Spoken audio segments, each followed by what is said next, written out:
போலியாக கையெழுத்திட்டு 1,10,00,000 ரூபாய் மோசடியில் ஈடுபட்டது தெரியவந்தது. இதனையடுத்து கடலூர் மாவட்டம் காட்டுமன்னார் கோவில் பகுதியில் இருந்த ஆதில்கான் பிடிபட்டார். Aarudhra gold trading private limited நிறுவனத்திலும் அதன் இயக்குநர் அலுவலகம் மற்றும் வீடுகளிலும் நடத்தப்பட்ட சோதனையில் 22 லட்சம் ரூபாய் ரொக்கம் பறிமுதல் செய்யப்பட்டிருப்பதாக அமலாக்கத்துறை தெரிவித்துள்ளது. தமிழகம் முழுவதும் இயங்கி வரும் இந்நிறுவனத்தின் மூலம் பல ஆயிரம் கோடி ரூபாய் அளவிற்கு முறைகேடு நடைபெற்றிருப்பதாக புகார் வந்ததை அடுத்து அமலாக்கத்துறையினர் சென்னை, காஞ்சிபுரம், மும்பை, கொல்கத்தா உள்ளிட்ட 21 இடங்களில் சோதனை நடத்தினர்.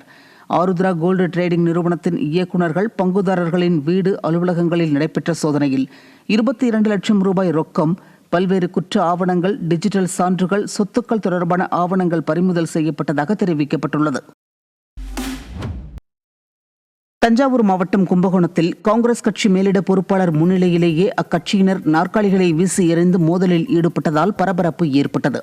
தஞ்சாவூர் வடக்கு மாவட்டத்திற்கு புதிய தலைவரை தேர்வு செய்வது தொடர்பாக அகில இந்திய காங்கிரஸ் கமிட்டி மேலிட பொறுப்பாளர் நரேஷ்குமார் கட்சி நிர்வாகிகளிடம் விருப்ப மனு பெற்று நேர்காணல் நடத்தினார். நேர்காணலின் போது தமாக கட்சியிலிருந்து காங்கிரஸ் கட்சியில் இணைந்த குமரன் என்பவரின் ஆதரவாளர்கள் அடுத்த மாவட்ட தலைவர் குமரன் என கோஷம் எழுப்பியதால் அவர்களுடன் கட்சியின் மூத்த நிர்வாகிகள் வாக்குவாதத்தில் ஈடுபட்டனர். அப்போது ஒருவருக்கொருவர் நாற்காலிகளை வீசி எறிந்து மோதலில் ஈடுபட்டதால் பரபரப்பு நிலவியது.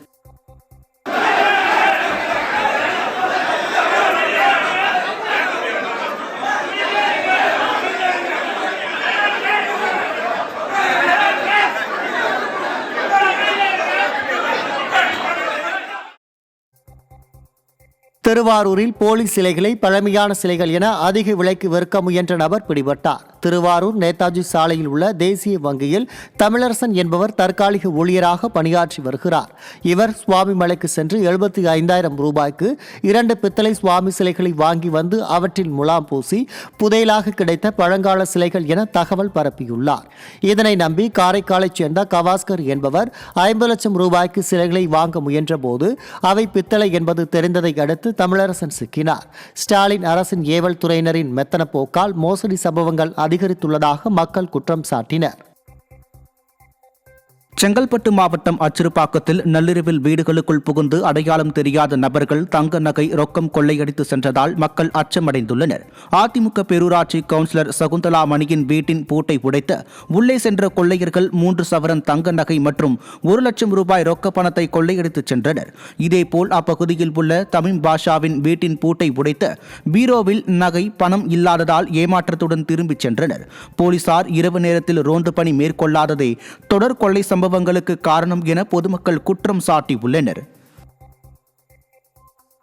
ராமநாதபுரம் மாவட்டம் தனுஷ்கோடிக்கு சுற்றுலா செல்ல சுற்றுலா பயணிகளுக்கு தடை விதிக்கப்பட்டுள்ளது. டிட்வா புயல் காரணமாக தனுஷ்கோடியில் கடல் கடும் சீற்றத்துடன் காணப்படுவதுடன் 70 கிலோமீட்டர் வேகத்தில் சூறைக்காற்றும் வீசியதால் அங்குள்ள மீனவ குடியிருப்புகள் முற்றிலும் சேதமடைந்துள்ளது. சூறைக்காற்று காரணமாக மீனவர்கள் கடலுக்கு செல்ல வேண்டாம் என அறிவுறுத்தப்பட்ட நிலையில் தற்போது சுற்றுலா பயணிகளும் தனுஷ்கோடிக்கு செல்ல வேண்டாம் என தடை விதிக்கப்பட்டுள்ளது. சிவகங்கை மாவட்டம் மானாமதுரையில் இரவு நேரத்தில் வீட்டின் முன்பு நிறுத்தப்பட்டிருந்த இருசக்கர வாகனத்தை 3 பேர் சேர்ந்து திருடி செல்லும் சிசிடிவி காட்சி வெளியாகியுள்ளது. கிருஷ்ணராஜபுரம் ரோடு பகுதியில் ஓய்வு பெற்ற அரசு ஊழியரான சேதுராமன் என்பவர் தனது வீட்டின் முன்பு இருசக்கர வாகனத்தை நிறுத்தி வைத்துள்ளார். இதனை 3 இளைஞர்கள் சேர்ந்து திருடி சென்றுள்ளனர். திறனற்ற ஸ்டாலின் அரசின் ஏவல் துறையினர் ரோந்து பணிகளை முறையாக மேற்கொள்ளாததால் வாகன திருட்டுகள் அதிகரித்துள்ளதாக பொதுமக்கள் குற்றம் சாட்டினர்.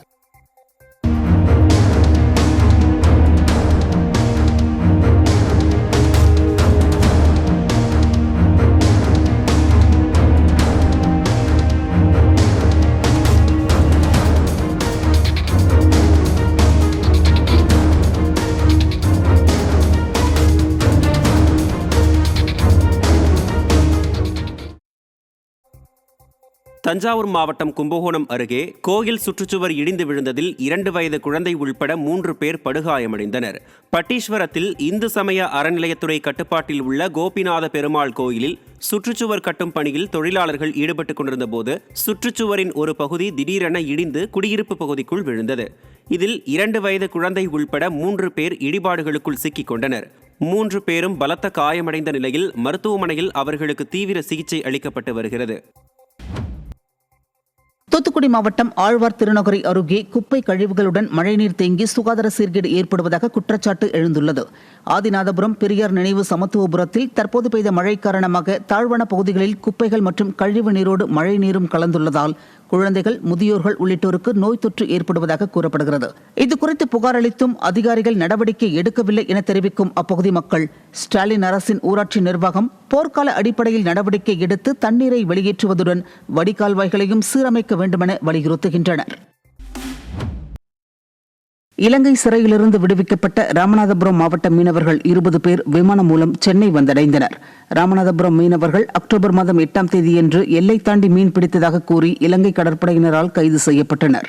இந்நிலையில் இந்திய தூதரக அதிகாரிகளின் தொடர் பேச்சுவார்த்தையின் விளைவாக தமிழக மீனவர்கள் விடுவிக்கப்பட்டு விமானம் மூலம் அனுப்பி வைக்கப்பட்ட நிலையில் அனைவரும் சென்னை வந்து சேர்ந்தனர்.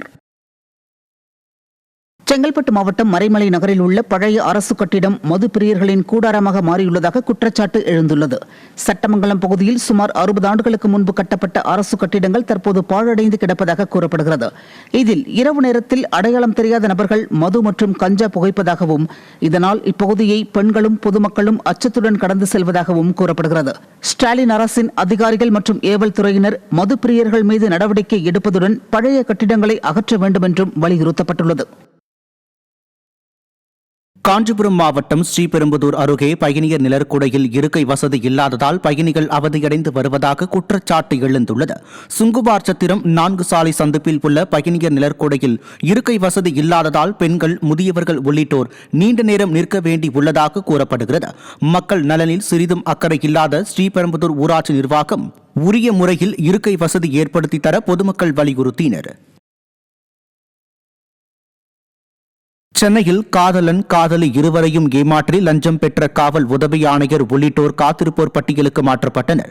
கோயம்பேடு மகளிர் போலீசில் தன்னை காதலித்து ஏமாற்றிய காதலன் மீது நடவடிக்கை எடுக்க கோரி புகார் அளித்த பெண்ணிடம் நடவடிக்கை எடுப்பதாகவும் அதே நேரத்தில் கைது செய்ய மாட்டோம் என காதலனிடமும் போலீசார் லஞ்சம் பெற்றதாக கூறப்படுகிறது. இதனிடையே காதலன் முன்ஜாமீன் பெற்று வெளிநாட்டிற்கு தப்பி சென்றுள்ளார். இதுகுறித்த புகாரில் ஏசிபி பாலகிருஷ்ண பிரபு, இன்ஸ்பெக்டர் தாகிரா, சப் இன்ஸ்பெக்டர் பெனான்சிர் ஆகியோர் காத்திருப்போர் பட்டியலுக்கு மாற்றப்பட்டனர்.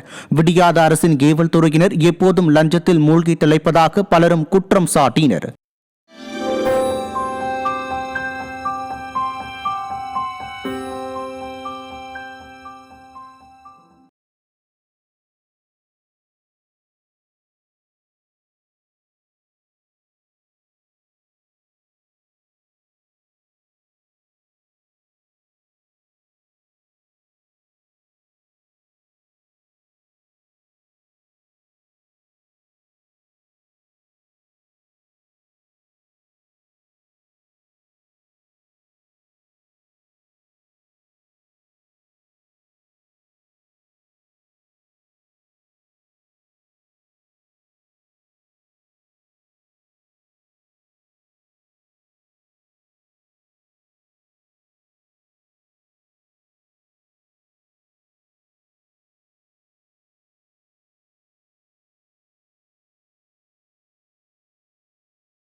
Taste the Daily. தற்போது வந்துள்ள அண்மை செய்தி. சேலம் மாநகராட்சி மாமன்ற கூட்டத்தில் மாநகராட்சி நிர்வாகத்தின் செயலை கண்டித்து பேசிய அதிமுக மாநகராட்சி கொறடா செல்வராஜை திமுக உறுப்பினர் தெய்வலிங்கம் தாக்க முயன்றதால் பரபரப்பு ஏற்பட்டது. இது குறித்த கூடுதல் விவரங்களை செய்தியாளர் மதியழகன்